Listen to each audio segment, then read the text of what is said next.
boa tarde a todos e todas. Uma saudação especial às 4 pessoas que se dispuseram a participar deste debate de hoje à tarde. O tema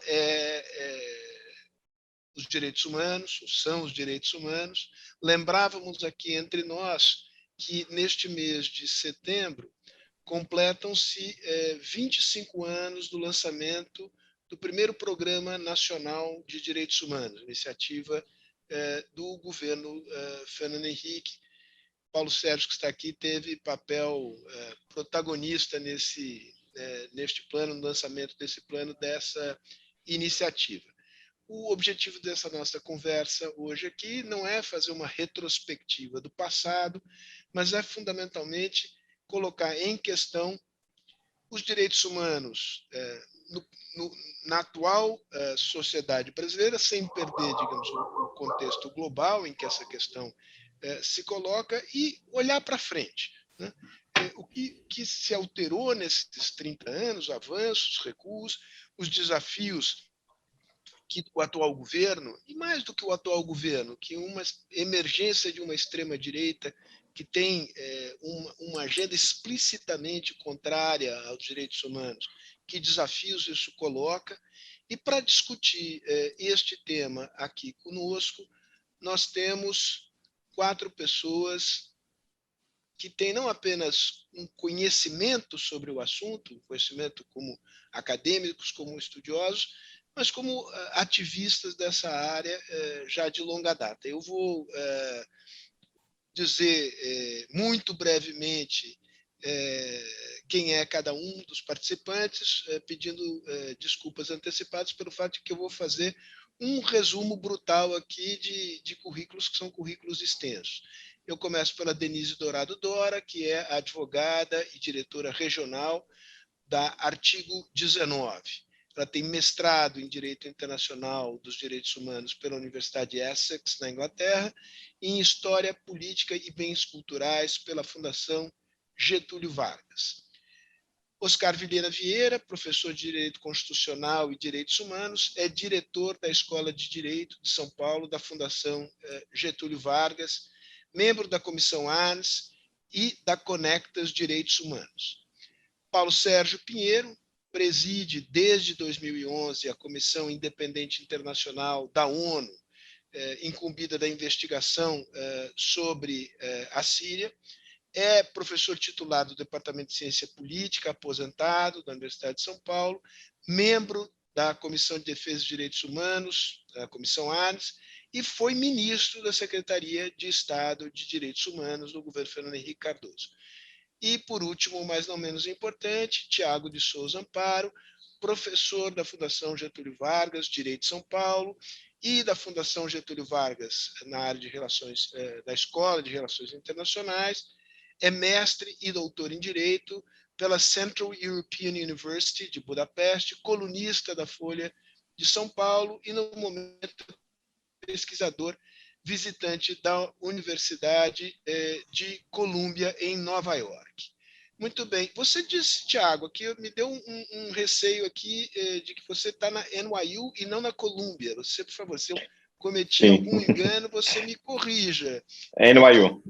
Na NYU. Então, já pedi desculpas por esse pequeno erro. Eu queria começar, conforme havíamos combinado, uma pergunta inicial ampla para intervenções iniciais curtas, uma espécie de pontapé inicial de um jogo aqui que vai durar 1h30 sem intervalo. E eu começo pela Denise fazendo a seguinte pergunta. Quais são as razões pelas quais os direitos humanos passaram a ser estigmatizados e, de alguma maneira, essa estigmatização render votos há uma direita que fez da estigmatização dos direitos humanos uma das suas bandeiras. Quais são as causas desse processo, Denise? Antes de tudo, quero agradecer também o convite para participar desse debate.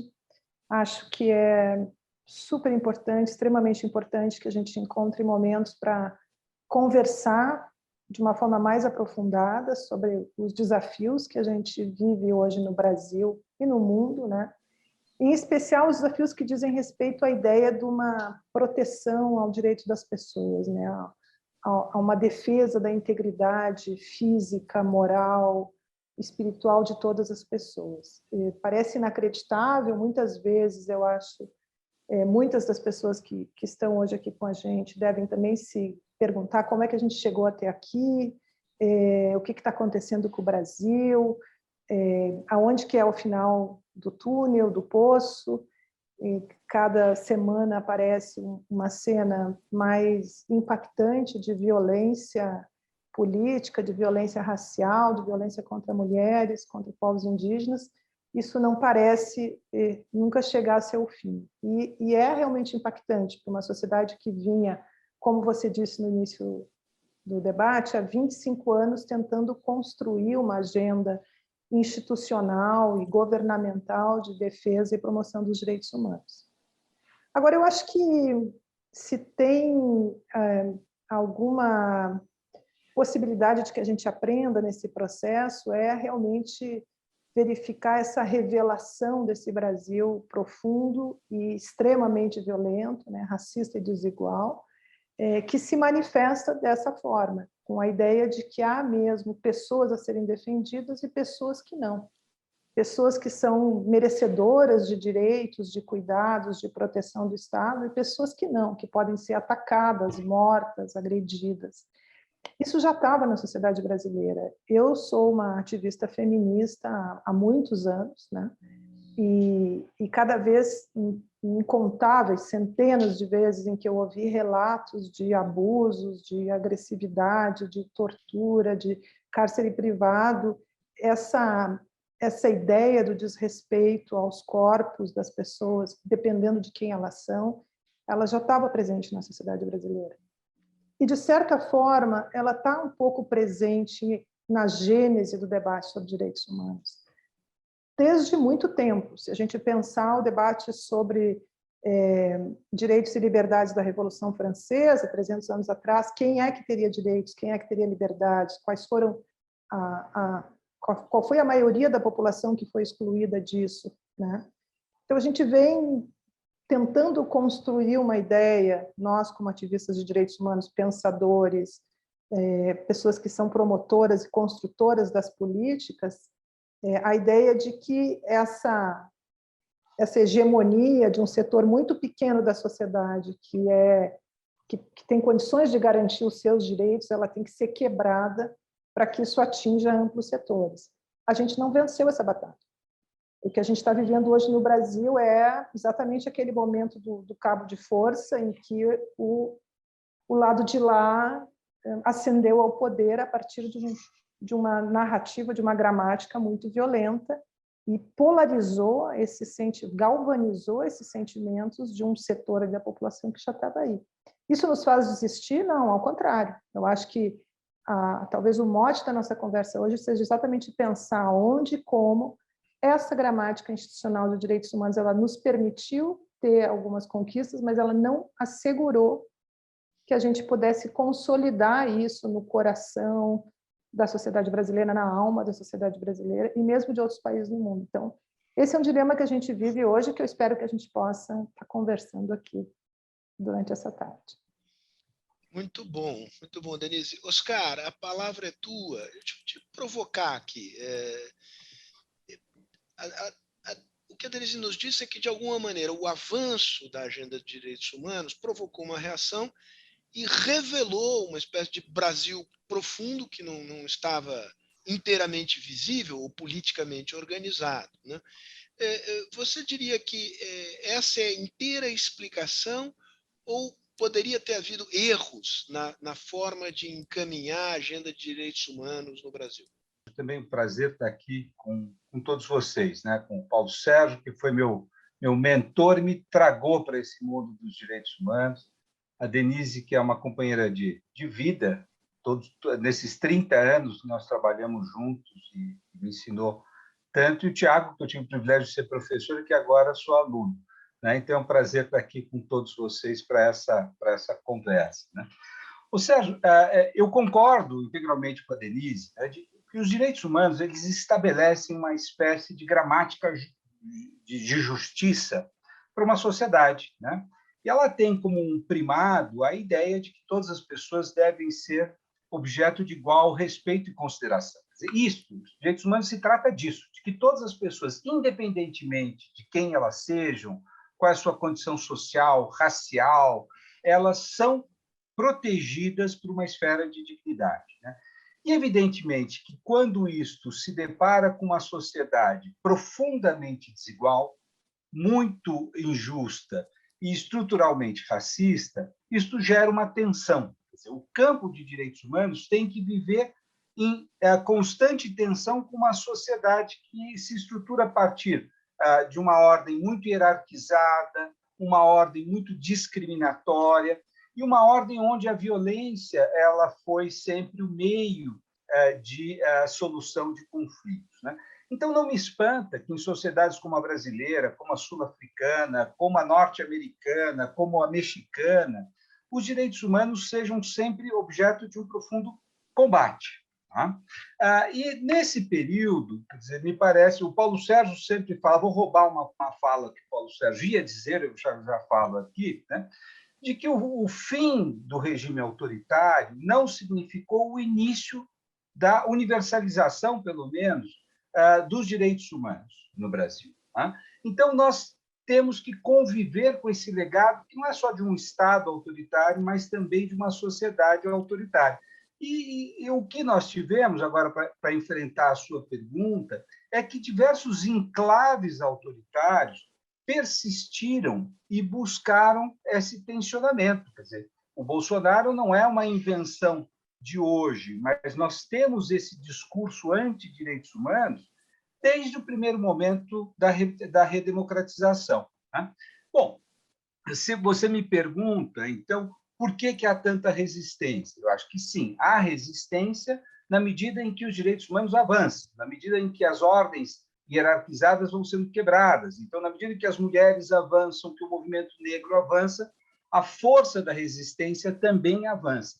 Agora, sim, houve erros, e eu acho que o erro foi, sobretudo, a insuficiência desse processo incremental de direitos humanos que nós assistimos. Quer dizer, nós não fomos capazes de reformar esses silos de resistência aos direitos humanos, especialmente no âmbito da violência do Estado. Quer dizer, como nós não criamos não tivemos a capacidade de criar, por exemplo, uma política de segurança pública efetiva, eficiente, que melhorasse a qualidade de vida, especialmente das populações mais vulneráveis, você abriu espaço para que um discurso anti-direitos humanos tivesse uma certa adesão social. Né? De outra forma, para completar, acho que também o fato de nós não termos sido capazes de reduzir os parâmetros abissais de desigualdade abriu espaço para que populações muito desamparadas fossem buscar segurança social, por exemplo, em âmbitos religiosos ou mesmo em âmbitos ilegais das milícias, e com isso se sentiram em algum momento mais protegidos. Então, eu acho que a insuficiência, Sérgio, no avanço, seja na questão da desigualdade, seja na questão da segurança pública, abriu muitas arestas e espaços que foram explorados por grupos radicais e contrários aos direitos humanos. Obrigado. Paulo, eu vou aproveitar esse gancho da segurança pública. É evidente que você pode abordar a questão como queira, mas eu queria particularizar esse tema da segurança pública e, em especial, as polícias. Que esse é um tema sobre o qual você pensou, escreveu muito e atuou muito. Né? Falando em enclaves autoritários. Em que medida os direitos humanos foram internalizados como política de Estado naquelas instituições responsáveis pela segurança pública, em particular as polícias civil e militar dos estados? Eu queria também agradecer estar aqui com pessoas tão caras, tão amigas e que fizeram o percurso fizemos juntos o percurso. Denise Doddir fazia um cálculo de 30 anos, né? Mas ninguém começa a fazer outros cálculos. E com Oscar, desde quando eu conheço o Sérgio, faz muito tempo. E o Tiago é um novo conhecimento de grande entusiasmo por tudo que ele faz. Sérgio, eu diria que o Oscar e a Denise disseram tudo que eu ia falar. Mas, basicamente, eu queria primeiro afirmar que nós conseguimos construir uma política de Estado de Direitos Humanos, quer dizer, desde da volta ao governo civil, mas especificamente depois do governo Fernando Henrique Cardoso, até o governo da presidenta Dilma. E não foi fácil fazer isso, quer dizer, em termos da legislação, em termos de definir os direitos humanos como algo ligado ao Estado e não a cada governo. Eu acho que antes de nós reconhecermos as dificuldades do presente, nós temos que reconhecer que a transição política ajudou imensamente a caminhada dos direitos humanos. Quer dizer, não só a questão dos programas, mas toda a ratificação da normativa internacional que foi possível durante esse período. Então, eu acho que houve efetivamente um avanço. Por que nós chegamos a essa situação? O Oscar já disse, eu vou dizer com outras palavras, que eu acho que o que caracteriza a incompletude da nossa democracia, especialmente numa das áreas que você me convida a falar, que é o problema do monopólio da violência. Que a questão do Estado, e eu me lembrava no outro dia aqui que o meu primeiro manual de ciência política tinha a capa do Deus Janus, que tem uma face positiva e uma muito deprimida. A face deprimida é que o Estado é o detentor da violência, e a fase alegre é aquele que implementa os direitos humanos. Então, toda essa nossa luta opera num campo extremamente contraditório. E eu acho que o Oscar disse, não se espere que essa contradição vai ser resolvida. É um dissenso permanente. Isso, onde está a política, está o dissenso. Desde Maquiavel se fala isso. Nessa questão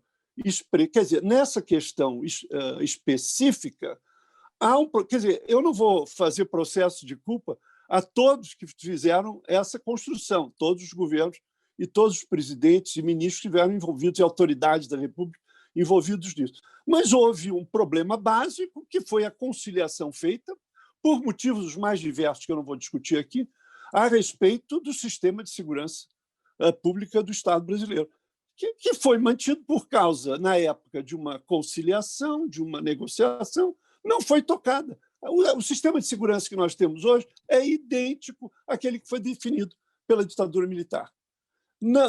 Houve 15 projetos no Congresso de reforma das polícias. Inclusive, eu sempre me esqueço de um grande constitucionalista, que o Oscar vai me lembrar, que foi secretário de Segurança de São Paulo. Zé Afonso da Silva. Zé Afonso da Silva. Mestre Zé Afonso da Silva foi um dos que mais lutou e não conseguiu absolutamente nada. A única vitória que se conseguiu nessa área policial foi uma vitória do ministro Nelson Jobim e do antigo deputado Bicudo, que se uniram para transferir a jurisdição da justiça da justiça das polícias militares para o Tribunal do Júri, é a única coisa que permanece hoje.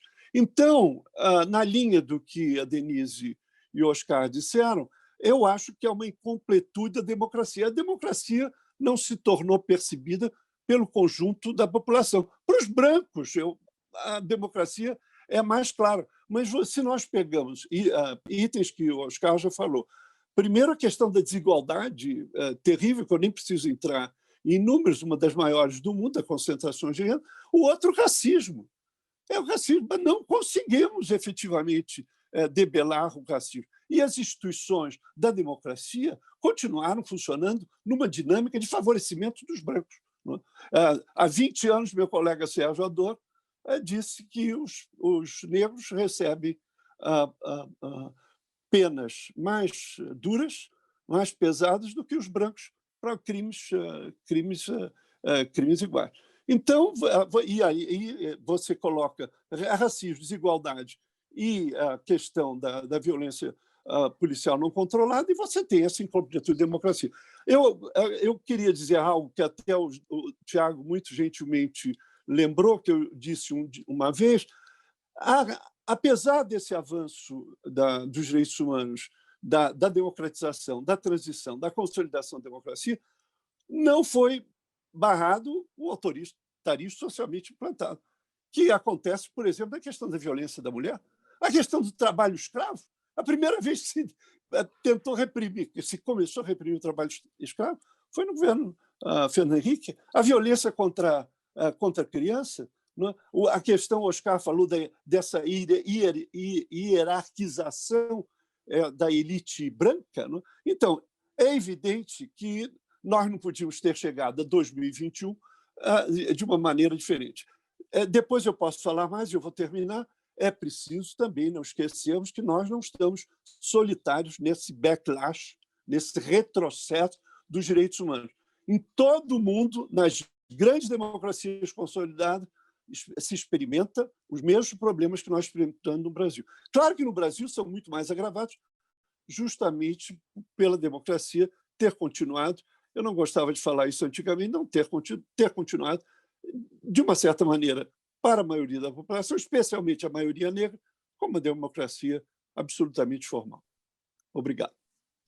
Obrigado, Paulo. Tiago, a bola é tua. Eu queria, só para fazer aqui um lançamento, você ajeita a bola do jeito que quiser, né? Um pouco comentar a dinâmica, digamos, da própria agenda, que é a dinâmica da sociedade, dos direitos humanos. Houve uma diversificação dessa agenda. A agenda dos direitos humanos do início do período de transição não é a mesma do que é hoje. Como é que você vê esse processo? É um processo, digamos, de enriquecimento, por assim dizer, da agenda dos direitos humanos? Ela ganha potência, amplitude? Ou, digamos, ela se fragmenta e perde influência política por isto mesmo? Como todos, obrigado pelo convite. Sérgio, é um prazer enorme estar aqui. Eu acho que é o segundo ou terceiro debate no Instituto da Fundação Fernando Henrique, então é ótimo. Eu queria, e é ótimo também estar do lado de três figuras que eu admiro bastante, né? O Paulo, a Denise e o Oscar. Eu acho que para tocar nesse ponto que você já mencionou, Sérgio, também construído em cima do que já foi mencionado, acho que uma das crises que a gente vê de direitos humanos é um pouco de uma crise da ideia de direitos humanos como uma utopia que consegue galvanizar um grupo de pessoas. A gente vê que, até brinquei um pouco, não são grandes organizações de direitos humanos que estão colocando as pessoas na rua, né? Quando você tem a necessidade de mobilização, né? São movimentos feministas, são movimentos antirracistas, são movimentos climáticos. Então, esses são os movimentos que hoje estão conseguindo colocar um grande número de pessoas na rua, como não só colocar pessoas na rua, mas como uma ideia de galvanizar uma utopia possível de sociedade. Eu acho que isso tende a enriquecer, sim, o diálogo sobre direitos humanos. Combater violência contra a mulher, combater violência policial contra negros e etc. são fatores, são aspectos de direitos humanos, muitas vezes não chamados enquanto tais, mas que enriquecem essas utopias possíveis que a gente sonha com a ideia de direitos humanos. Mas eu acho que eu adicionaria, além dessa crise de direitos humanos hoje, a gente tem, como já foi falado pelo Paulo, pelo Oscar e pela Denise, uma certa também crise de uma democratização incompleta, né? A gente tem um país onde hoje eu abro o jornal e vejo o Delfim Neto falando que assinaria o AI-5, né? E de novo aquela época. Então isso já mostra uma democratização incompleta numa sociedade que não conseguiu enfrentar e está lutando ainda para enfrentar a questão da ditadura. E como também o Sérgio mencionou, é uma crise de uma democratização incompleta quando você tem um país ainda muito imbricado com o racismo estrutural e que mata, por exemplo, a polícia 6 vezes mais do que a polícia dos Estados Unidos inteira por ano. Então, a gente percebe, isso em números absolutos. Então, a gente percebe que existe uma crise tanto da ideia do conceito de direitos humanos enquanto uma utopia possível, e acho que também uma crise de uma democratização incompleta no contexto atual. E acho que também, e eu adicionaria aqui, eu acabo, há uma crise também de direitos humanos enquanto gramática, né, como o Oscar coloca. Até porque, muitas vezes, a gramática ela é utilizada para restringir direitos, né? Então, você tem a cooptação da linguagem de liberdade, por exemplo, para defender liberdade de matar, liberdade de contaminar na pandemia, liberdade de ter acesso a uma arma de fogo. Então, a gente percebe muitas vezes que também a gramática de direitos humanos tem sido cooptado por alguns grupos de extrema-direita que tentam reverter a lógica de direitos humanos, não como uma ideia universalizante, mas como uma ideia efetivamente muito profunda. Então, acho que são algumas das crises possíveis que a gente vê em direitos humanos e a gente precisa pensar como enfrentá-las daqui para frente. Eu cometi uma gafe inicial pela qual eu peço desculpas. Eu não mostrei as empresas que apoiam o seminário, a programação anual dos seminários da Fundação. Faço aqui o meu culpa. No final eu apresento, não quero truncar aqui a exposição de vocês. Denise, ok, democracia, incompletude da democracia. Mas o fato é que houve avanços. Vamos tomar a questão das mulheres, né? A própria explicitação da violência doméstica, a existência de uma legislação que procura lidar com este fenômeno. Começamos lá atrás, governo Montoro, criação de delegacias especializadas. Queria um pouco este balanço, digamos, o lado mais cheio do copo, e, sobretudo, como avançar mais. Quais são os caminhos que se abrem para poder avançar essas agendas na sua diversidade, né? A partir, digamos, digamos, na tua análise da dinâmica da sociedade brasileira, quais são as avenidas que podem ser percorridas, quais são as bandeiras que podem galvanizar um número maior de pessoas? Que eu acho que toca num aspecto muito prático, assim, de quais são essas dificuldades que a gente está falando aqui e quais são, talvez, se não os nossos erros deliberados, mas, pelo menos, os aspectos que a gente talvez não tenha prestado devida atenção, não tenha entendido bem, não tenha sido perfeito, isso que faz parte da humanidade, né? Eu queria seguir o que o Tiago estava falando. Eu acho que, além das dificuldades de implementação de uma agenda de direitos numa sociedade que é muito autoritária, ainda muito marcada por desigualdades e racismo, as democracias incompletas, tem também um debate sobre as concepções de direitos humanos. Elas também não são prontas e perfeitas, né?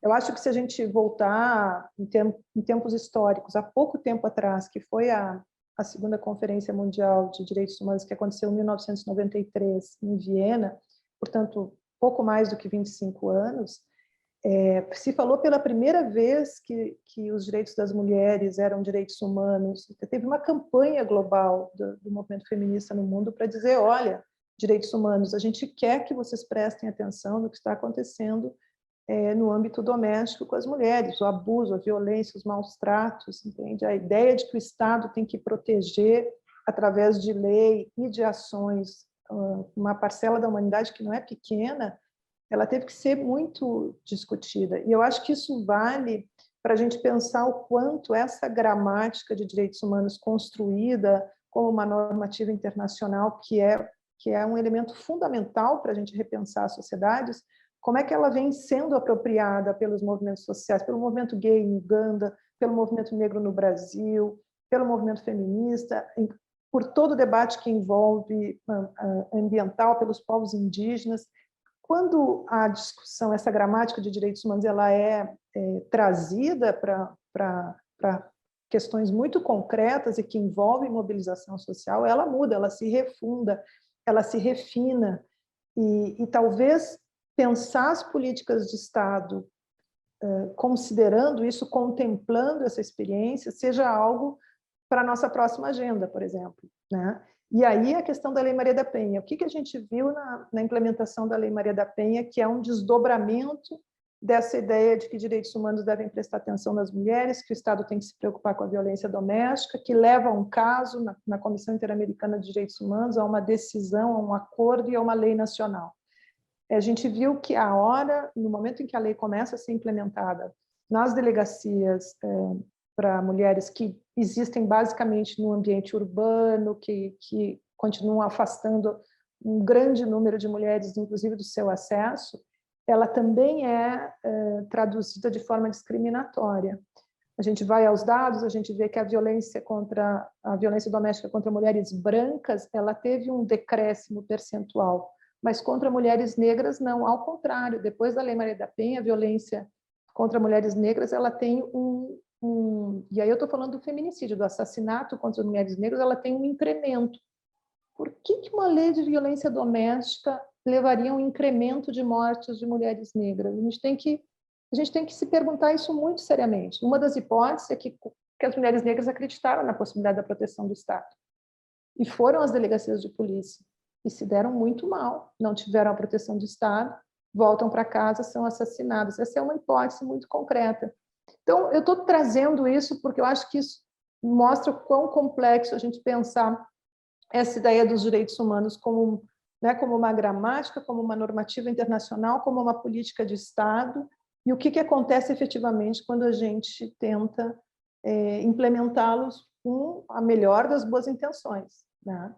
Mas aqui tem uma complexidade da forma como isso pode ser vivenciado por diferentes setores da sociedade, não só da brasileira, mas outras, que eu acho que é, digamos, a nossa nova fronteira em relação aos direitos humanos. Como é que a gente atualiza? Como é que a gente...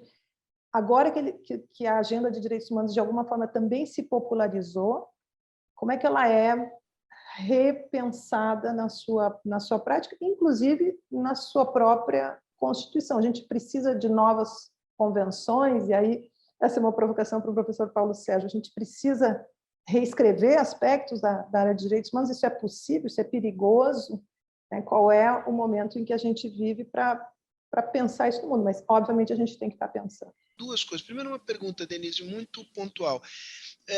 Você afastaria a hipótese de que a lei do feminicídio em particular, na verdade, não é que houve um aumento real, houve um aumento da notificação, da tipificação.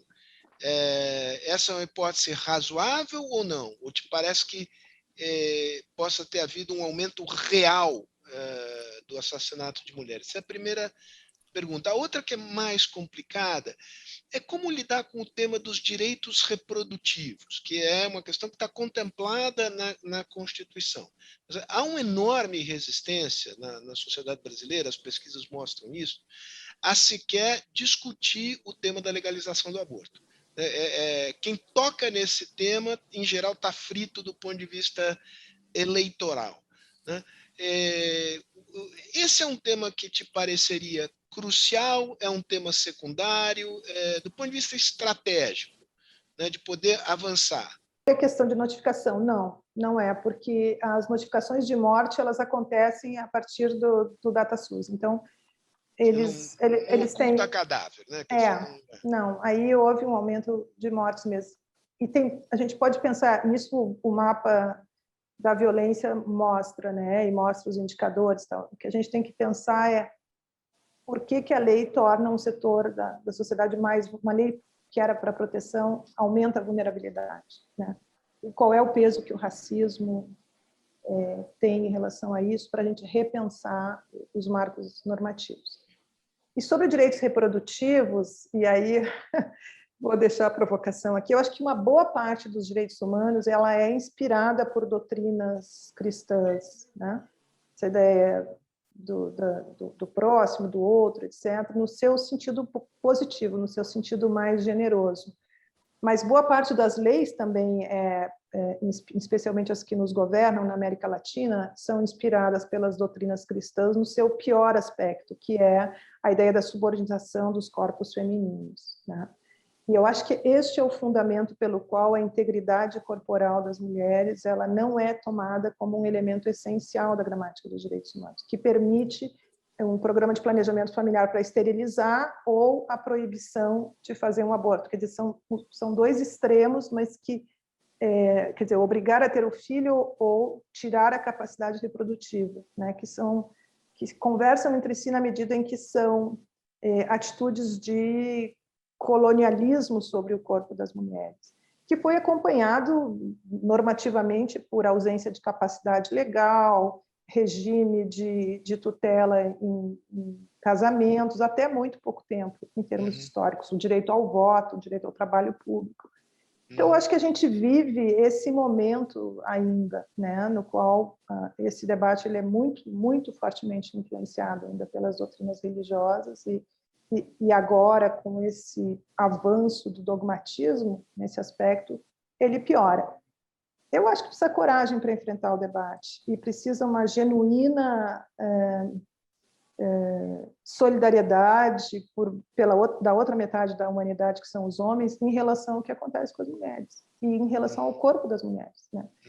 E eu acho que tem que fazer. É preciso ter mulheres no poder para isso mudar, homens no poder vão poder comprar essa briga também, dizer, olha, não é ter ou não ter um filho naquele momento, é sustentar esse filho pelos próximos 30 anos da vida dele, né? É mudar a sua vida. Eu tenho 2, eu sei, né? Eu cuido de criança desde que eu tenho 24 anos. Acho ótimo, maravilhoso, mas eu sei o elemento e isso é uma decisão. Isso tem que ser uma decisão. Oscar, enfim, eu vou fazer a provocação, mas eu não aponto de te dizer enfrenta essa questão, porque, veja, houve uma aliança muito forte entre, sobretudo, a Igreja Católica Progressista, chamada Teologia da Libertação. Dom Paulo foi um emblema dessa luta, num momento em que esses temas que, da ótica, digamos, religiosa, são temas tabu, não estavam ou estavam muito marginalmente na agenda, né? Eu não vou te botar, digamos, a refletir aqui sobre como lidar com essa questão numa sociedade que tem uma religiosidade forte, que tem uma inscrição institucional em denominações religiosas católicas e não católicas. Aí temos um tema muito complicado, eu não queria particularizar isso com você, lanço isso meio no ar aqui para ver se alguém se aventura a pegar essa bola e sair jogando.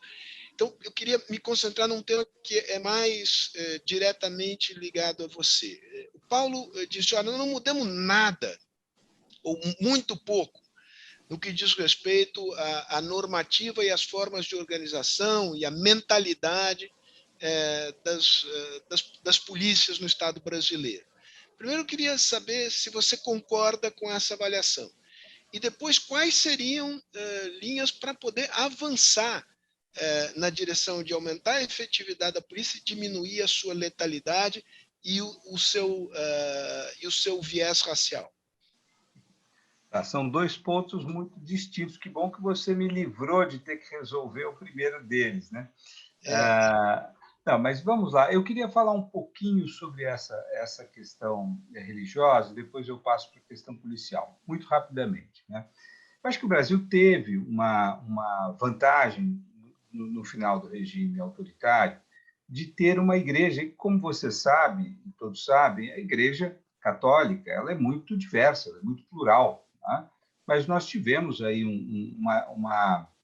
um certo alinhamento, né, do Papa Paulo VI com Dom Paulo aqui, que permitiu que a igreja se contrapusesse aos regimes autoritários, o que não aconteceu, em regra, no restante da América Latina. É muito importante a peculiaridade da Igreja Católica no Brasil. Você teve outras igrejas protestantes, por exemplo, na África do Sul, que também fizeram esse alinhamento, e Desmond Tutu é um símbolo disso, né? Então, as igrejas são muito plurais, Sérgio, a gente não pode, de fato, generalizar. Agora, o que a Denise coloca é absolutamente crucial para compreender os paradoxos decorrentes disso. Quer dizer, você tem o movimento de direitos humanos, em grande medida, respaldado por setores da igreja, mas parte desse novo movimento de direitos humanos, né, que o Thiago começou a introduzir aqui, que diz respeito às mulheres, que diz respeito à população LGBT, que é em certa medida, combatido por setores conservadores da igreja. Então, esse é um paradoxo, não só da Igreja Católica, mas de outras igrejas. Então, esse é um paradoxo, né? E aí, para completar, quer dizer, eu acho que a gente está assistindo internacionalmente, Sérgio, você não me perguntou isso, mas eu vou dizer, uma tentativa de apropriação da gramática de direitos por grupos conservadores. É muito impressionante isso, que há 30 anos atrás, quem era contra os direitos humanos falava que era contra. Agora, quem é contra hoje diz que tem uma interpretação distinta dos direitos humanos, uma interpretação fundamental dos direitos humanos que não condiz com toda esse aparato que surge, especialmente a partir das convenções das Nações Unidas, né? Então, eu acho que esse é o grande desafio desse momento. De que maneira nós recolocamos uma gramática que seja suficientemente abrangente e que não se permita uma apropriação indevida, que é uma linguagem muito paradoxal, porque é uma linguagem de direitos humanos de exclusão do outro, que não é nacional, que não é branco, que não é homem. Então, isso eu acho que é o problema que diz respeito a muitas nações, especialmente as nações cristãs. Bom, sobre polícia, muito rapidamente, eu acho que cabe um esclarecimento aqui que eu falava. Eu acho que nós, de fato, Sérgio, não demos conta do problema da segurança. E não dar conta do problema da segurança tem um duplo significado. De um lado, a população ficou à mercê da violência social que foi crescente. No Brasil tem isso também.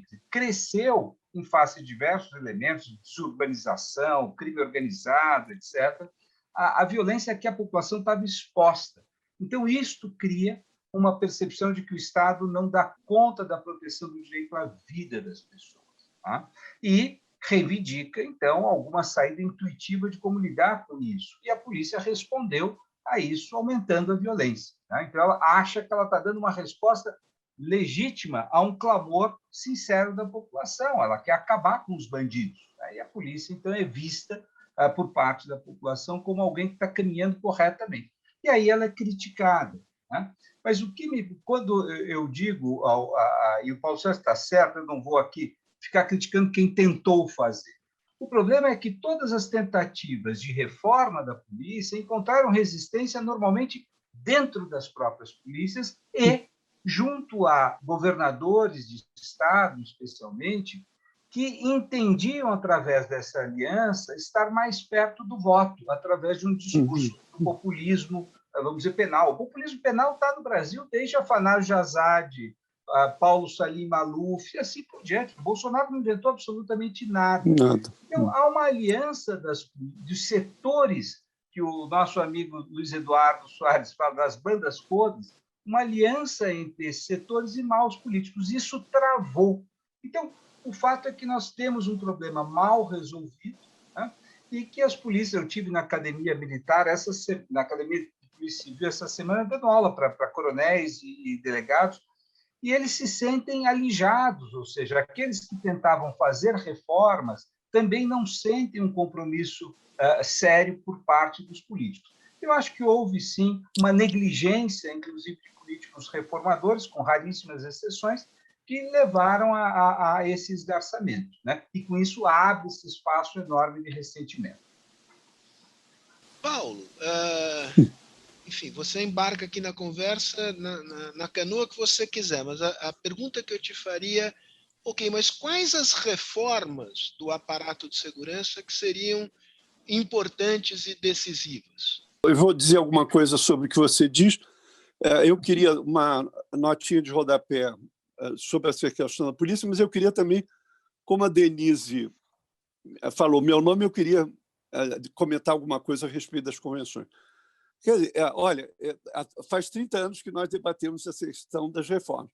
Uma reforma absolutamente fundamental é a desmilitarização da polícia. Não há nenhum sentido em manter uma força hierarquizada numa estrutura intocada, basicamente, intocada, quer dizer, na linha dos exércitos estaduais, né, que cada estado da Primeira República tinha. Eles estão mais ligados aos exércitos da Primeira República do que às funções atuais. Eu não sei se foi até o governo Montoro, mas até um outro governo progressista em São Paulo, as duas polícias não se falavam absolutamente. Os sistemas de comunicação não eram compatíveis. Então, o que é uma impossibilidade uma ação mais efetiva. Na linha do que Oscar disse, esse meu balanço não quer dizer que não houve iniciativas. Muitas polícias, tanto civis como militares, por exemplo, você sai de São Paulo e vai para outros estados, de repente você tem policiais atuando na área da proteção da mulher fantásticas, usando a linguagem que a Denise está usando. Quer dizer, então, o que me chamou a atenção e que eu mais escrevi desde 1984 é o fato dos governos democráticos não terem conseguido colocar fim à matança. São Paulo e Rio de Janeiro continuam sendo as campeões mundiais da morte de civis. O Tiago lembrou isso. Se os alvos dessa violência fossem os brancos, isso já teria sido eliminado. Para mim, essa incapacidade dos governos democráticos e não os governos estaduais, os políticos estaduais, toda vez que se chegava um presidente da República para chamar a atenção, não vamos trazer isso para o colo do presidente, porque não vai dar para resolver, etc. Então, nós estamos em 2021, eu estou falando da mesma coisa que eu falava sobre a Rota em 1984. E as vítimas são negras, Então, o funcionamento dessa polícia é racista, é a imposição de um apartheid. E eu acho que a reforma principal seria efetivamente lutar contra esse racismo nas polícias militares. Eu me guio muito pelos exemplos do Rio e São Paulo, e é preciso diferenciar um pouco em todo o país. Nós sabemos exatamente o que se tem a fazer. O Núcleo de Estudos da Violência, o Fórum Brasileiro da Ciência Pública, o Conectas, as soluções nós temos.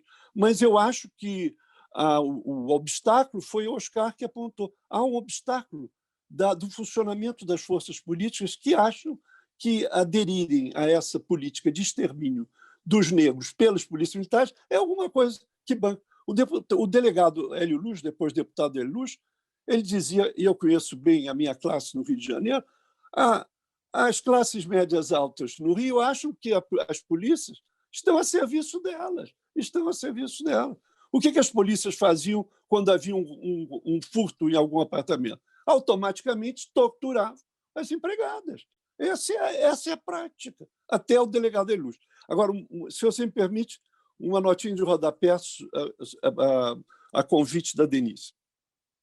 A questão, quem avança a implementação da normativa internacional de direitos humanos é a sociedade civil. É a sociedade civil que demanda e atualiza. E eu acho que esse é um movimento inexorável. E esse é um movimento no século XX e no século XXI. Quer dizer, se não fosse os LGBT, não teria avançado, porque não existe nenhuma convenção específica. Qualquer tentativa de reabertura de qualquer tratado e convenção é para obter o retrocesso. Então, é melhor... é preciso reconhecer também que os organismos se modificaram. Quer dizer, o Conselho de Direitos Humanos não é a Comissão de Direitos Humanos. E eu lembraria a Denise o que se conseguiu na Conferência de Beijing em relação às mulheres. Quer dizer, eu concordo totalmente com a Denise que a atualização, a correção de toda essa implementação tem que ser feita pela sociedade civil. Os Estados não têm condição de fazer isso. Mas não se mexa, por favor, na normativa internacional, porque aumentarão as dificuldades para que os direitos humanos possam ser protegidos. Desculpe, Sérgio, eu falei um pouco demais. Imagine, mas eu queria só ressaltar este último ponto que você sublinhou, que é o fato, digamos, para usar um velho jargão, a correlação de forças no plano global mudou. O que você está dizendo é o seguinte: mudar os tratados sobre direitos humanos nas suas várias áreas neste momento significaria mudá-los para pior e não para melhor.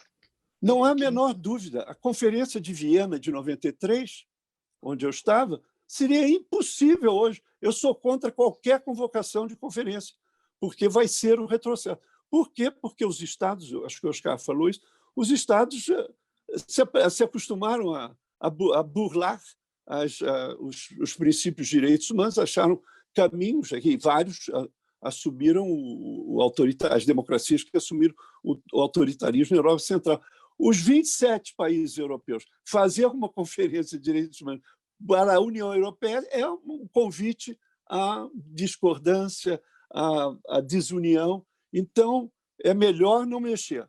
O que nós temos é que usar todas as forças possíveis, é dar condições para a sociedade civil poder avançar. E depois eu vou dizer uma palavrinha, numa outra rodada, a questão da diversidade versus a união. Muito bom. Tiago, justamente esse tema de diversidade versus homogeneidade, você foi o primeiro a apontar aqui uma espécie de perda de impulso da agenda de direitos humanos, tal como definida anteriormente, e um ganho de protagonismo de causas, para usar outro clichê, causas identitárias. Né? Estas, sim, são capazes de mobilizar muito mais, colocar gente na rua, seja para protestar, seja de uma forma lúdica. Né? E aí eu queria um comentário seu, em particular, sobre o movimento LGBTI, ou que mais, enfim, como se queira designá-lo. Né? É muito interessante o que digamos, houve época em que o 1º de maio juntava muita gente para ouvir discursos. Né? Hoje não mais, né? Junta para assistir a sorteios, shows de música, etc. A Parada Gay se tornou o maior evento público da cidade de São Paulo. Isto convive ainda com, digamos, com discriminação, com violência contra esta população, mas é um outro panorama que se descortina. Você vê que o movimento LGBT, em particular, é um motor de mudança importante, digamos, um dos carros-chefe desse processo de mudança, e por que tem obtido esse êxito? Ótima pergunta, Sérgio. Acho que primeiro eu começaria falando...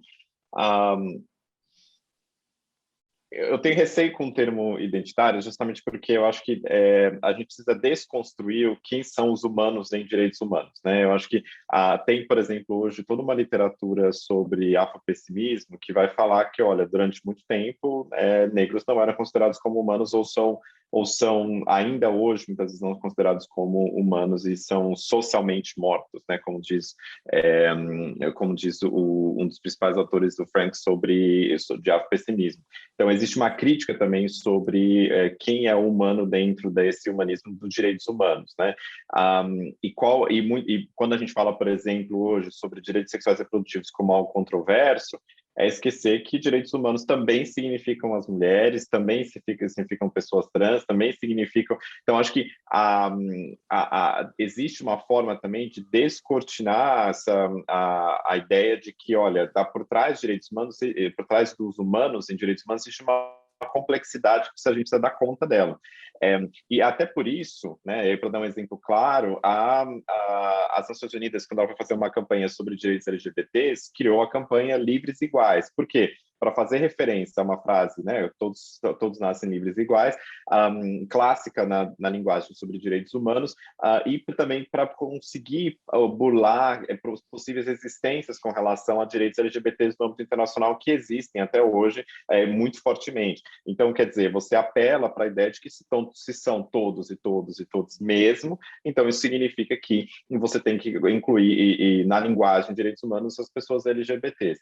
E eu acho que o que a população LGBT conseguiu, e os movimentos LGBTs conseguiram no Brasil, mas também em outros lugares, a inserção da agenda de igualdade de forma muito clara, e isso em várias frentes, seja influenciar diretamente na questão de saúde, né, sabendo que o movimento moderno de direitos LGBTs no Brasil, né, começando ali, tem já no final, no meio para o final da ditadura, o livro do Renan Quinalha acabou de ser lançado, fala disso, tem uma força muito grande, né, na década de 80, com a questão da epidemia HIV/AIDS.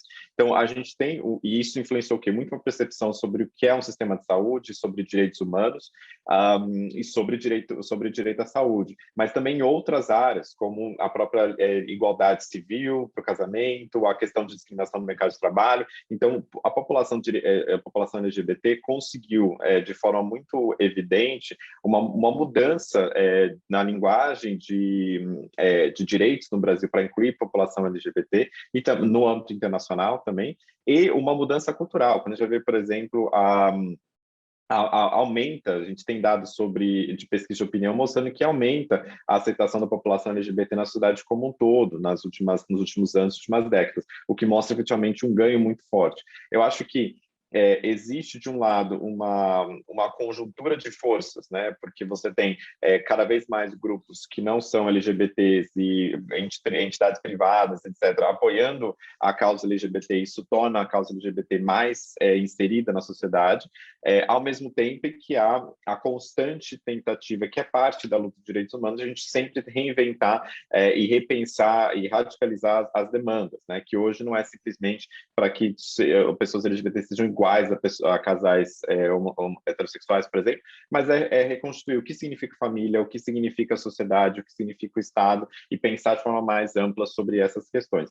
Agora, eu acho que eu não seria, Sérgio, até para a gente, né, nessa conversa, não seria muito fatalista com relação à linguagem de direitos humanos. Eu acho que ainda tem muita coisa que a gente pode pensar de bom com relação a janelas de oportunidades sobre a questão de direitos humanos, né? Uma das questões, por exemplo, tem uma pesquisa da Ipsos, de 2018, sobre o que são direitos humanos, perguntando para as pessoas, né? E aí você tem o clássico, de 2/3 da população acha no Brasil que, por essa pesquisa, acha que direitos humanos são só direitos humanos de bandidos, né? Essa é uma frase comum, recorrente, que tem a ver com punitivismo e com violência. 2/3. 2/3. 2/3. Então, a gente percebe que existe uma força muito grande dessa ideia. Por outro lado, você tem uma grande parcela, assim, considerável, uma parcela de 21%, 23%, que fala que direitos humanos significa igualdade de direitos, significa tratamento para ricos e para pobres, significa tratamento igual para brancos e negros. Isso é um dos achados dessa pesquisa. Eu trago isso para dizer que, nessa pesquisa, inclusive, foi colocado ali de que quem são os grupos menos beneficiados por direitos humanos, e um dos grupos menos beneficiados por direitos humanos era, na verdade, que eles colocam ali, são os mais pobres, né? Isso, e para dizer o quê? Que eu acho que existe do ponto de vista de costumes, apesar do governo que estamos, existe uma crescente aceitação de pautas de ser LGBT, de aborto, de outras pautas. Acho que é importante a gente olhar o copo meio cheio com relação a isso. Isso só é possível com uma mobilização muito forte de ativistas e de movimentos nessas áreas. E segundo, o brasileiro tem uma mobilização muito forte, uma opinião muito forte sobre o papel de políticas sociais.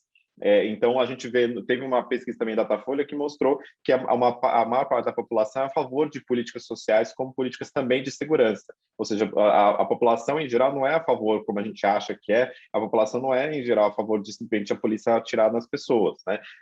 E a gente vê também a mobilização, quando você tem casos como, por exemplo, João Pedro e outros casos que a gente tem Brasil afora. Então, eu acho que para a gente olhar também um copo meio cheio, é de que os ganhos que nós tivemos, e ainda há muito a ser feito, mas os ganhos que nós tivemos em relação a pautas LGBTs, a pautas de direitos sexuais e reprodutivos, apesar da enorme violência, né, de feminicídio, de transfobia e de outras violências contra a população e do racismo, o que nós conseguimos perceber é que essas pautas estão na agenda da sociedade e cada vez mais sendo aceitas pela sociedade, embora sofrendo resistências muito fortes. Segundo, eu acho que existe uma mobilização muito forte da sociedade brasileira com relação a direitos sociais e direitos sociais, direitos sociais econômicos, que eu acho que é muito importante reconhecer isso também, que é um ganho, né, seja da Constituição, seja de aparatos institucionais como o SUS e etc. Então, acho que esses são duas mobilizações que a gente precisa olhar também para o futuro de direitos humanos, olhar para essas pautas sociais e também para galvanizar nesses movimentos que estão conseguindo colocar pessoas na rua. Muito bom. Notinha de rodapé aqui, que já tomei vários puxões de orelha aqui da Beatriz Kipnis, que trabalha comigo, e que é a principal autora de várias linhas do tempo que nós fizemos, cobrindo o período de 85 a 2018, referidas a conquistas de direitos humanos, negros, mulheres, meio ambiente. É um trabalho da Fundação Fernando Henrique Cardoso. Eu pedi para a minha equipe colocar os links aí na área do bate-papo. Denise, perguntas essas específicas para você, de duas pessoas que estão nos assistindo, a Lilian Yamamoto e a Eliana Bogea. A Lilian Yamamoto pergunta, digamos, exemplos de políticas públicas em estados da federação, em outros países, que resultaram na diminuição da violência contra a mulher e do feminicídio. E quais são os fatores que explicaram o sucesso dessas políticas? A Eliana Bogea chama atenção para o fato de que o aborto foi descriminalizado na Argentina. Houve avanço importante agora no México. A Corte Suprema Mexicana considerou constitucional uma lei estadual de um estado mexicano que descriminalizou o aborto e, dessa maneira, criou uma jurisprudência que dá ensejo à descriminalização do aborto na esfera nacional. Enquanto no Brasil há um bloqueio e, ao contrário, existem projetos no Congresso, como o Estatuto do Nascituro, que vão em direção claramente contrária. O Brasil está fora de compasso na América Latina? Acho que essa é a pergunta da Eliana, pergunta de fundo dela. Denise. Bom, sobre feminicídio e violência contra mulheres, sim, eu acho que, assim como em outros temas, há lugares no mundo em que os padrões, o Brasil é, até agora, o 5º país do mundo e tem se mantido, né, assim, nos últimos anos, em relação a índices de assassinato de mulheres. Em termos só desculpa te interromper, mas eu sei que você não está cometendo esse equívoco, mas você não está falando em números absolutos, você está falando em proporção das populações, porque, obviamente, o Brasil proporção das populações, exato. Em índice de violência mesmo, né? Não de número de pessoas.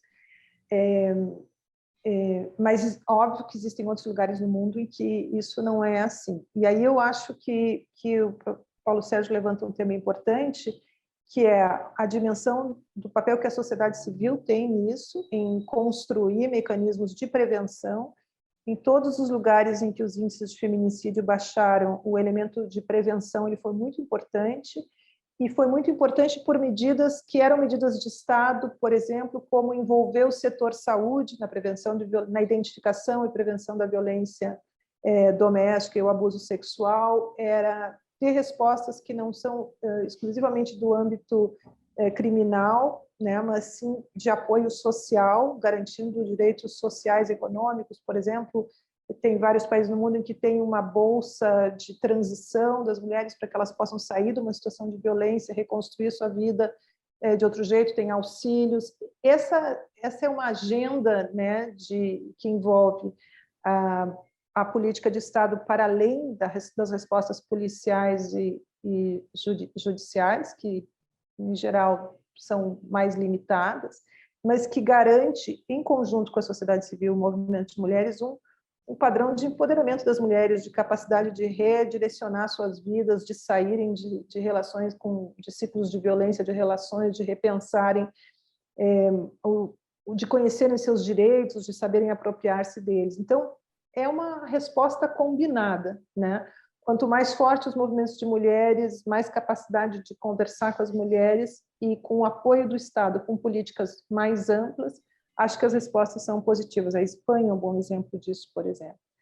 Em relação à questão do aborto, eu acho que a gente teve, falando em vitórias e avanços nos últimos períodos, a gente teve uma decisão do Supremo Tribunal Federal importante, alguns anos atrás, que ampliou né, as isenções assim, de criminalização do aborto, para além do caso de risco de vida da mãe, de estupro, também no caso de má formação, anencefalia com diagnóstico de morte do feto. Né? Então, a gente teve um processo de debates, inclusive institucionais, em que essas possibilidades se ampliaram, mas a gente vive uma sociedade, nesse momento, marcada por uma ocupação do poder de uma corrente extremamente dogmática do ponto de vista religioso, e que coloca o tema do controle do corpo das mulheres, vide Estatuto do Nasciturno e algumas coisas que o Ministério da Família tem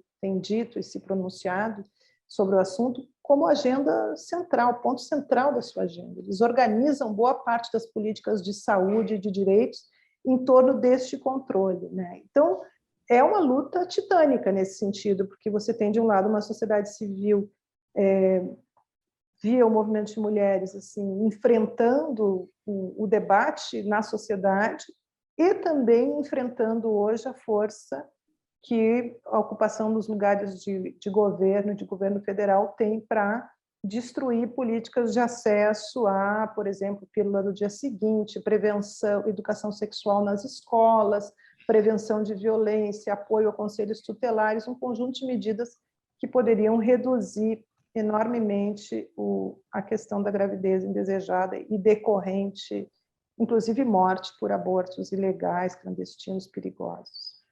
Então, eu acho que a gente está no meio da batalha, mas isso não significa que ela está perdida.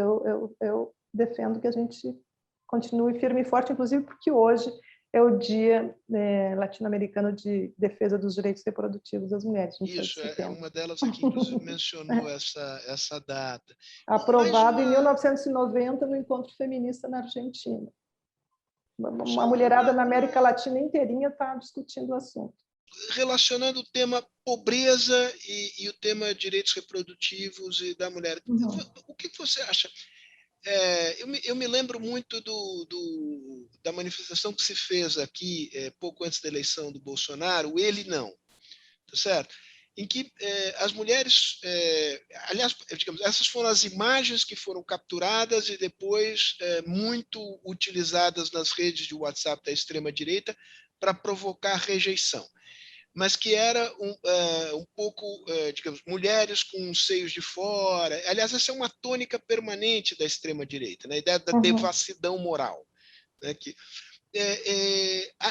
Por outro lado, digamos, existe outro caminho para abordar o tema, que é ligar o tema da pobreza ao tema dos direitos reprodutivos. O tema do aborto, eu acho que ninguém, eu pelo menos não se trata de ser a favor do aborto, nem dizer que o aborto é uma decisão trivial. Eu acho que ela não é uma decisão trivial, mas o fato é que o aborto ocorre. As mulheres têm não só esse direito a decidir, como elas decidem. O fato é que as mulheres pobres fazem aborto em condições muitíssimo precárias, o que resulta... Esta tecla que junta, digamos, o feminismo, a ideia de justiça social, você acha que por aí digamos, amplia-se o campo da composição política possível? Ou, digamos, isso é uma espécie de concessão excessiva e que é importante reivindicar, digamos, o fato de que o corpo das mulheres pertence às mulheres? Pois parece estranho a gente dizer que o corpo das mulheres pertence às mulheres, porque é tão óbvio que o corpo dos homens pertence aos homens. Então, eu realmente acho que essa ela surge como uma palavra de ordem dos anos 70 para desnaturalizar algo que estava colocado nas sociedades naquele momento, né? Que é essa ideia de que os corpos são realmente... Sobre os corpos se legisla, se regula de forma diferente. E acho que isso que a gente trouxe no debate hoje aqui, sobre os corpos negros massacrados pela polícia, não só pela polícia, mas inclusive por setores de sociedade. A gente viu comerciantes atacando pessoas negras na rua, achando que podem fazer isso, né? Eu acho que esse é o tema que envolve a discussão sobre regulação de fertilidade, de natalidade, quem decide finalmente, né? Qual é a abrangência das decisões do Estado sobre os corpos das pessoas. A gente não acharia razoável que o Estado decidisse esterilizar todos os homens, por exemplo. A gente acharia que isso é um desrespeito à integridade corporal, ética, moral, religiosa. Da mesma forma, a gente pode pensar que tem uma capacidade reprodutiva que deva ser fundamentalmente regulada, se for regulada socialmente, a partir da defesa da integridade. E acho que, como você coloca, as mulheres morrem por causa disso, as mulheres jovens morrem por causa disso, as mulheres pobres morrem.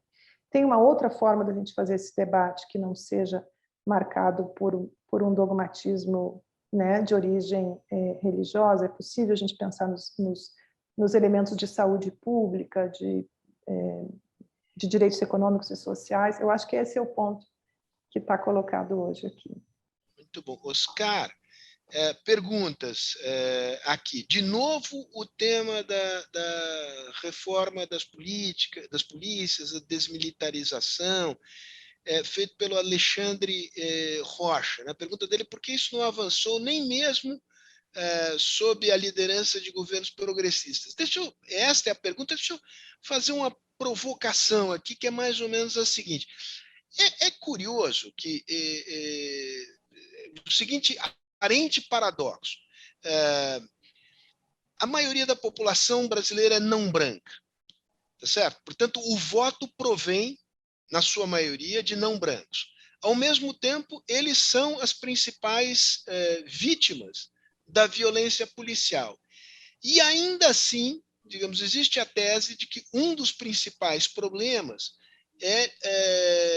de que são os políticos que instrumentalizam essa questão, né, e auferem ganhos eleitorais com esse tipo de defesa de mão dura, né?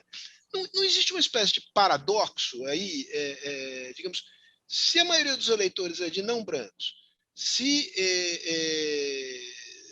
eles são as principais vítimas, como é razoável imaginar que esse tipo de política dá rendimentos eleitorais?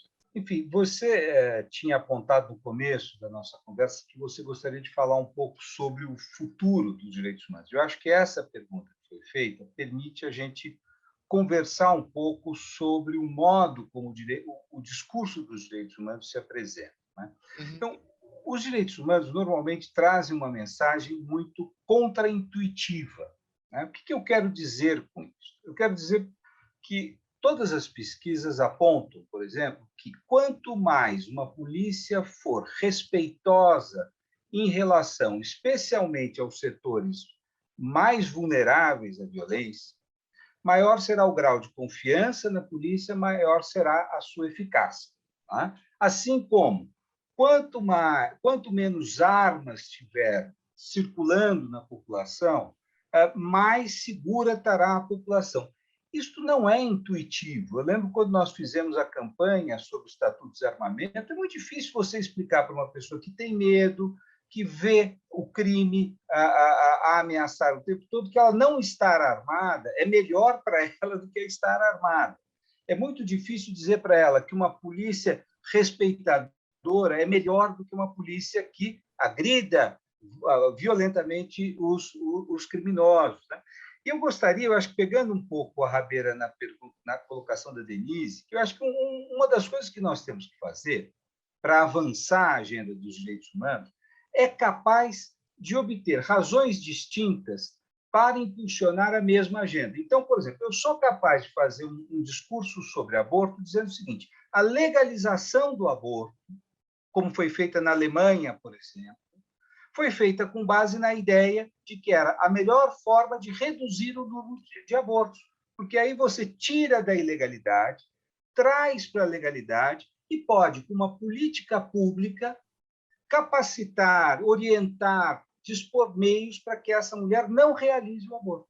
Se você diz para ela, você é uma criminosa, ela vai ter que procurar alguma forma e ela vai fazer mais abortos e colocar a sua vida em risco. Então, com as drogas, a mesma coisa. Isso, é a mesma lógica das drogas. Com as armas, a mesma coisa. Por exemplo, a discussão sobre igualdade, né? Lógico, nós estamos aqui, somos a favor da igualdade por um princípio moral. Agora, tem muita gente que entende o seguinte: olha, eu não estou me lixando muito para isso, mas eu percebo que numa sociedade mais igualitária o mercado funciona melhor, porque o consumidor amplia-se a base de consumidores, a criatividade numa empresa, quando tem setores diversificados, tem homens, tem mulheres, tem negros, tem LGBTs, isso gera um ambiente mais criativo. Então, eu acho que parte do que a gente está assistindo agora, e o Tiago faz isso com grande elegância o tempo todo, é conjugar um pacote de razões pelas quais nós devemos ir para o mesmo lugar. Tá? Nós devemos proteger os direitos humanos porque eles são moralmente defensáveis, mas porque eles também são muito eficientes em criar uma sociedade mais estável, mais afluente, tá? Uma sociedade melhor para que se viva. Eu acho que isso é um pouco. No que diz respeito às polícias, esse é o grande argumento. Quer dizer, modernize as polícias, treine as polícias, coloque uma câmera na frente do uniforme do policial, cai automaticamente o número de homicídios pela polícia, como ocorreu aqui em São Paulo, sem que isso gere um aumento dos homicídios. Quer dizer, quanto menor é a violência da policial em São Paulo, menor são os índices de homicídio. Então, eu acho que nós temos que ser capazes de formular um argumento que seja, vamos dizer, que ele conjugue argumentos de natureza moral e argumentos de natureza utilitária para chegarmos ao mesmo ponto. Muito bom. Paulo, pergunta para você aqui do Paulo Tavares Mariante.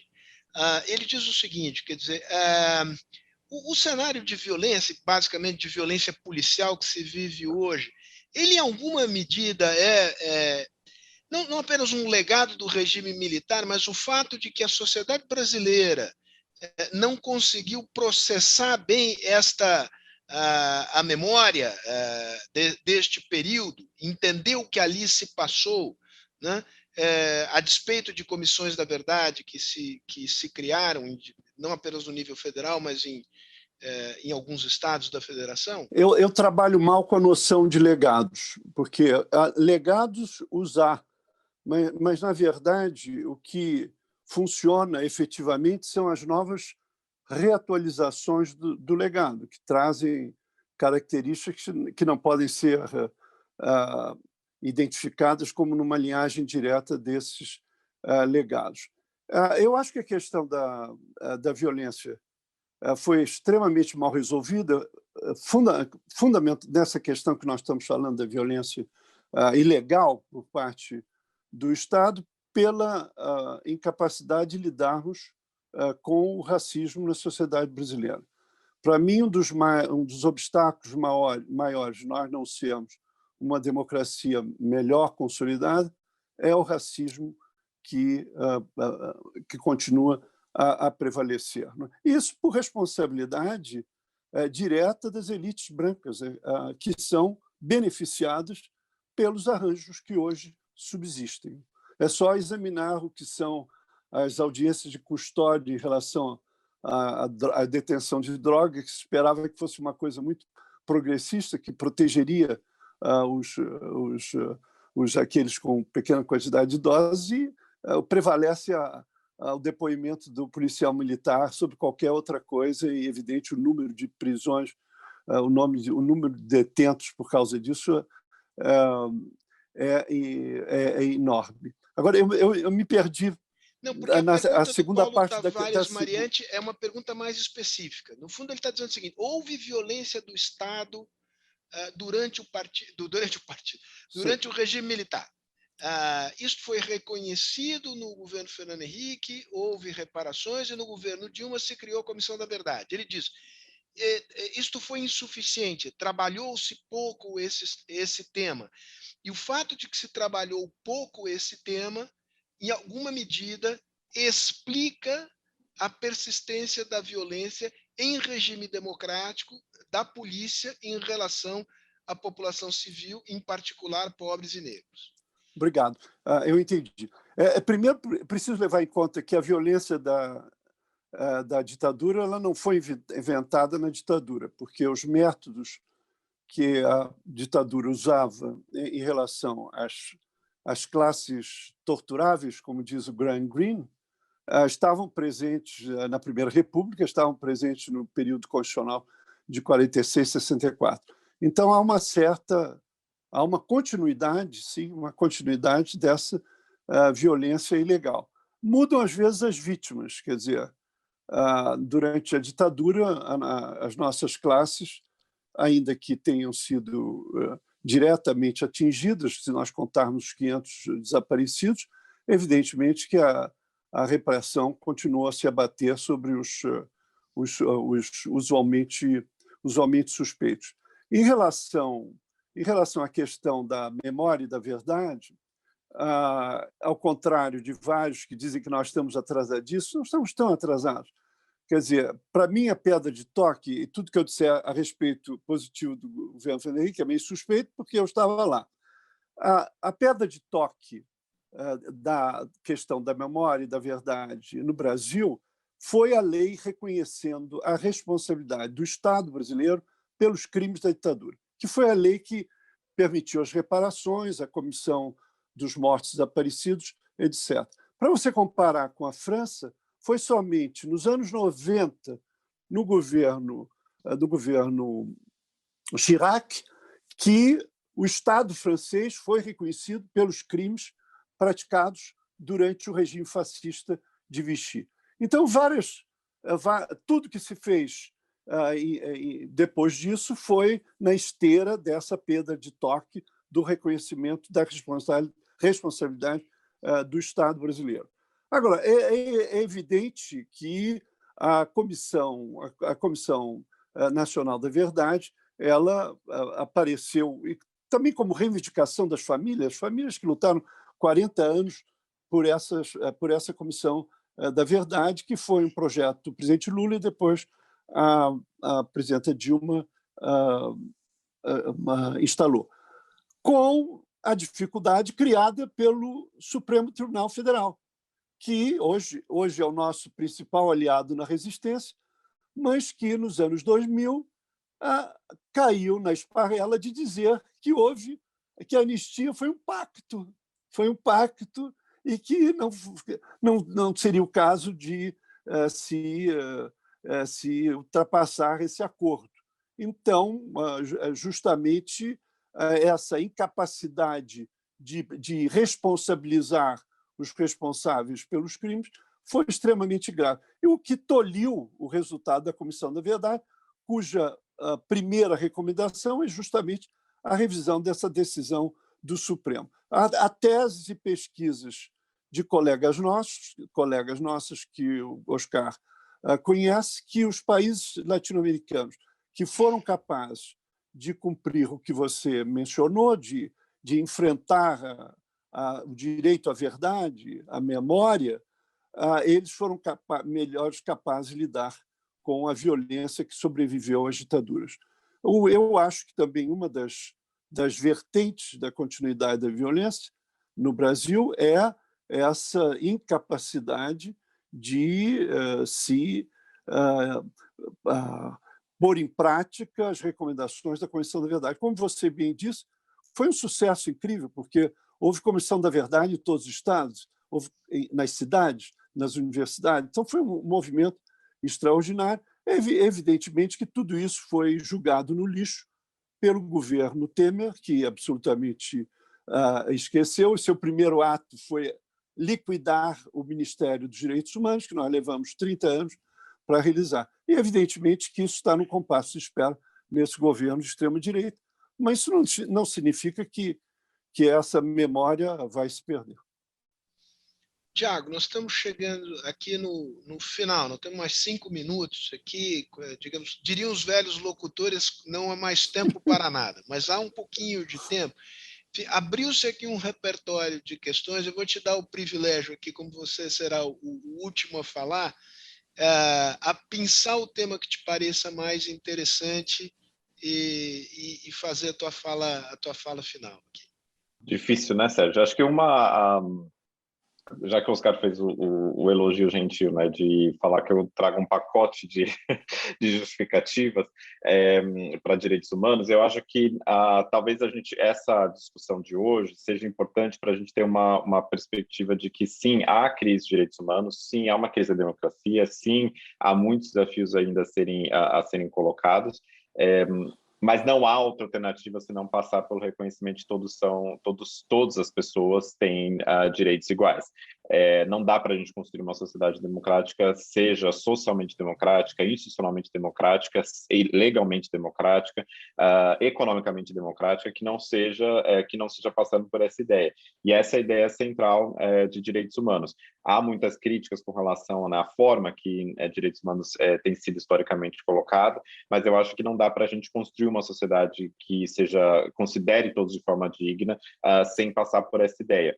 Basta lembrar, por exemplo, que ao mesmo tempo em que a gente estava falando sobre a Declaração Americana, sobre a Revolução Francesa, estava acontecendo a Revolução Haitiana e tinha uma discussão sobre pessoas serem consideradas objetos e propriedade, né? Então acho que sempre teve uma ironia, uma contradição interna de direitos humanos, seja com relação à prática, seja com relação ao seu próprio discurso. Isso não é novo. E acho que é importante a gente reconhecer que não é novo, mas é importante que foi por meio dessas fissuras, dessas tensões, dessas tentativas de conquista de direitos, que a gente conseguiu chegar onde nós estamos, que não é pouca coisa. E eu acho que é importante a gente cada vez mais diversificar o debate sobre direitos humanos, trazer mais atores para a mesa, trazer mais distribuição de poder econômico, político, social para diferentes atores, para que a gente consiga construir uma sociedade melhor. Então, acho que é um pouco os desafios de hoje são para impulsionar a gente para frente. Muito legal, Tiago. Olha, eu termino aqui, primeiro, como de praxe, agradecendo. E para mim, muitas coisas importantes foram ditas, mas o que me convida a pensar, e eu acho que a gente deveria continuar a fazê-lo daqui para frente, é como é que a gente vai fazendo, digamos, refletindo sobre o discurso dos direitos humanos nas suas várias vertentes e procurando incorporar o interlocutor que não está convencido daquelas teses que nos são caras, né? E aí acho que tem caminhos interessantes, né? O caminho, por exemplo, o tema do regime militar, o que me parece que é um problema que talvez a esquerda não consiga ver com clareza, é o seguinte: do ponto de vista da experiência concreta da grande maioria das pessoas, quando comparamos o Brasil ao Chile e à Argentina, a experiência da violência do regime militar foi vivida, em termos da percentual da população brasileira, por um grupo muito menor. Não é uma experiência social compartilhada, né? Então, é preciso relacionar, digamos, este padrão de violência do Estado com a violência que se abate hoje sobre a população mais pobre. Apenas é importante revelar a memória, é importante dizer a verdade sobre o regime militar, mas se a gente não fizer a ponte com o mundo de hoje, o mundo atual, a gente vai falar para um grupo pequeno de pessoas. No caso do aborto, Denise, houve até uma pequena discussão aqui no grupo, né, em que uma pessoa com toda a legitimidade levantou aqui o tema assim, mas há o direito das mulheres e há o direito da criança, do feto. Eu não acho que a gente deva simplesmente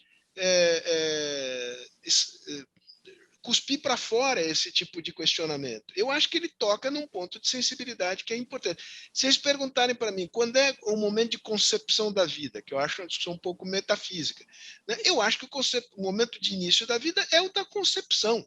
Não tem consciência ali, mas a vida em potência existe ali. Por isso que não é trivial a questão do aborto, na minha concepção, e eu não acho que eu seja um extremado. Agora, isso não significa que eu não seja a favor da mulher ter o direito a optar. Mas se a gente não assimilar minimamente essa sensibilidade dos outros, eu acho que a gente vai ter dificuldade para poder avançar. Então, eu achei que aqui a gente conseguiu trabalhar essas possíveis desenvolvimentos de uma, digamos, quem sou eu para dizer uma nova linguagem dos direitos humanos. Mas lembrando, e aqui eu termino, Hoje eu li um texto de um sociólogo do qual eu gosto muito, que é o Danilo Martuchelli, é um sociólogo peruano que fez sua carreira, a maior parte, na França.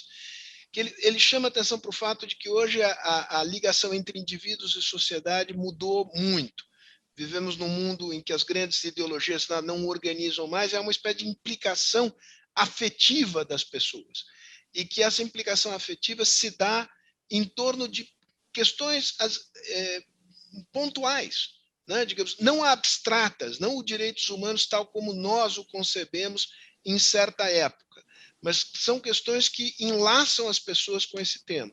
Então, o tema cabe a nós, ao mesmo tempo, chamar a atenção para o fato de que tem uma concepção universal por trás disso, mas trabalhar essas questões que implicam as pessoas, né, que tocam as pessoas, e saber trabalhá-la numa direção que incorpora o interlocutor. E não diz simplesmente, isso é um bando de asseveramentos reacionários que eu desconsidero. Falei demais sobre um tema que eu não conheço e vocês conhecem muito. Então, aqui só me resta agradecer. Denise, obrigado. Paulo, obrigado. Oscar, obrigado. Tiago, obrigado. E, para terminar aqui, eu queria mostrar as empresas que viabilizam a programação anual de seminários da Fundação Fernando Henrique Cardoso. Eu queria agradecer a todas e a cada uma delas, e aqui eu me despeço. Um abraço grande para vocês todos. Muito obrigada, abraço. Obrigada pela presença de todo mundo aí, pelo debate.